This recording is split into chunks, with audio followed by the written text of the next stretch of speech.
Welcome back to Jawa Recaps. Today, we're stepping into the chilling world called Baghead 2023. The story begins when Iris inherits an old pub from her estranged father, only to discover a horrifying secret in the basement. A creature with the power to summon the dead, but at a deadly cost. What starts as curiosity quickly turns into a fight for survival, as the line between grief and terror is shattered. Get ready, because Baghead is not just a creature, it's a nightmare you can't escape. The story begins with a horrifying fire incident. In a dark basement, an old man is surrounded by flames, screaming and trying to escape. But wait, here's the strange part. His body is on fire, yet nothing in the wooden hallway around him is burning. After a couple of screams, the man collapses. The next morning, a girl receives a phone call.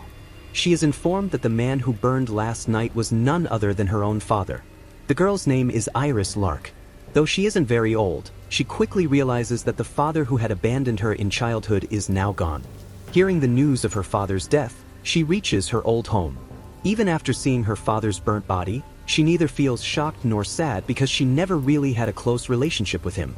She quickly performs the funeral rituals for his body and prepares to leave.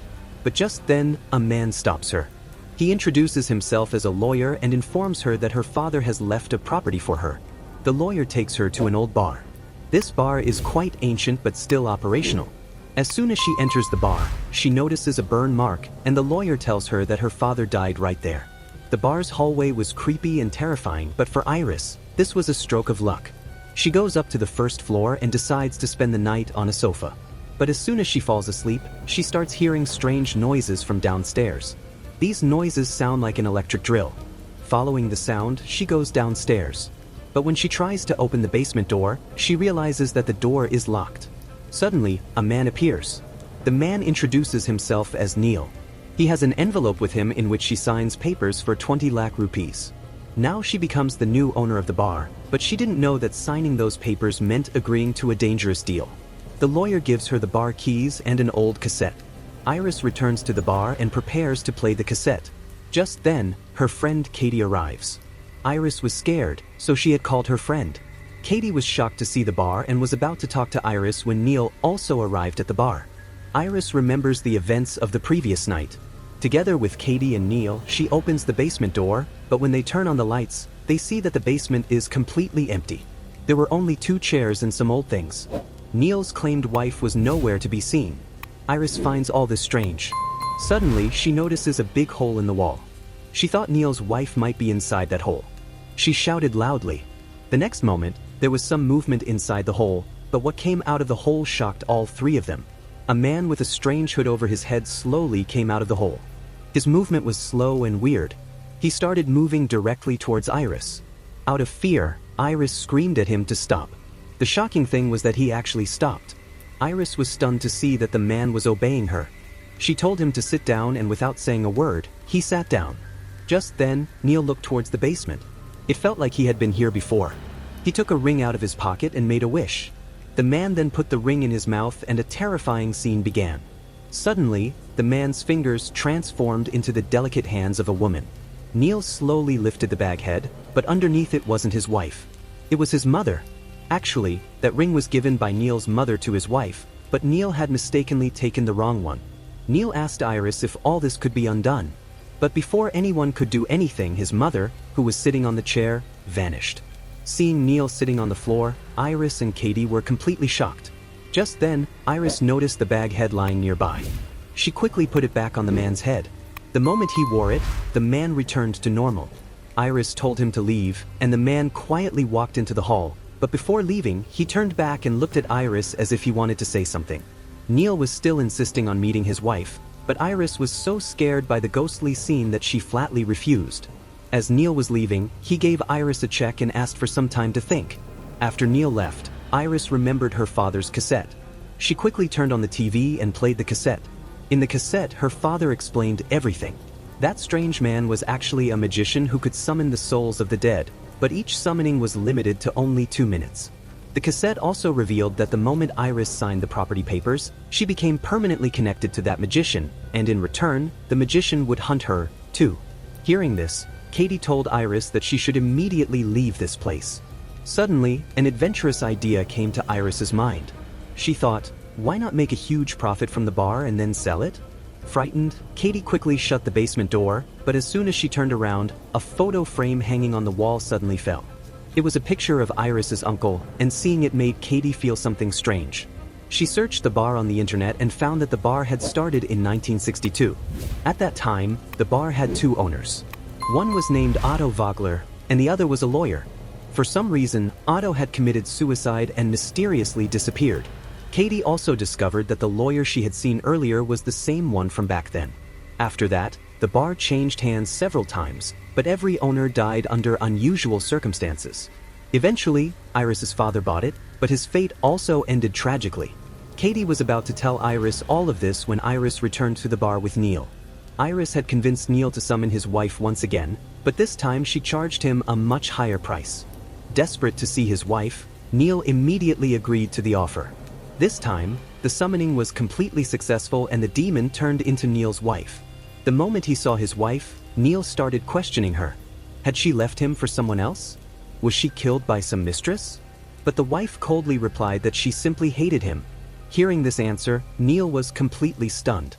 As soon as the 2 minutes were up, Iris quickly grabbed the bag and tried to throw it over the demon. But the monster stopped her and didn't listen to Iris at all. Before Iris could understand anything, the monster itself wore the bag and went back into that hole.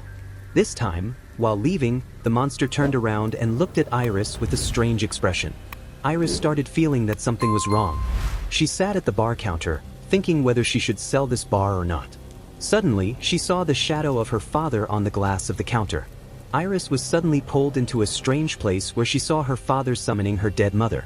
Both were talking to each other and looked very happy. But by summoning repeatedly, her father started feeling that he was losing control over the monster.